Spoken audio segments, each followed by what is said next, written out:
Alors il marcha d'un pas mélancolique, en flânant le long des magasins, examinant sans beaucoup d'intérêt tout ce qui s'y trouvait étalé. Puis, quand les boutiques lui manquèrent, il contempla le Louvre, l'Institut, les tours de Notre-Dame, celles du Palais, le Pont des Arts. Voulant se soustraire aux titillations morales que produisaient sur son âme les réactions de la nature physique, il se dirigea vers un magasin d'antiquités dans l'intention de donner une pâture à ses sens et d'y attendre la nuit en marchandant des objets d'art.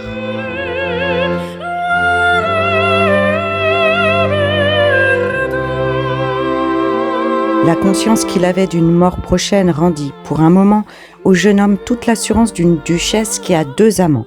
Aussi entra-t-il chez le marchand de curiosités d'un air dégagé, laissant voir sur ses lèvres un sourire fixe comme celui d'un ivrogne.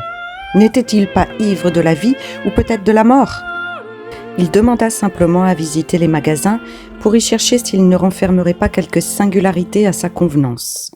Alors un jeune garçon à figure fraîche et joufflue, à chevelure rousse et coiffé d'une casquette de loutre, commit la garde de la boutique à une vieille paysanne.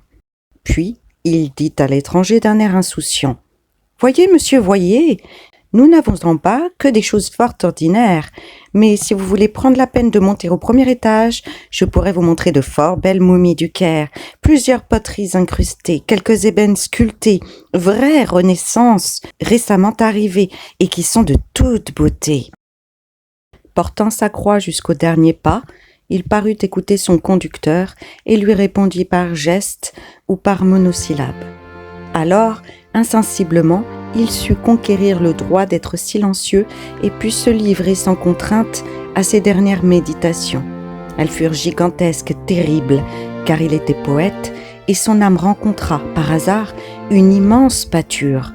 Il devait voir par avance les ossements de 20 mondes.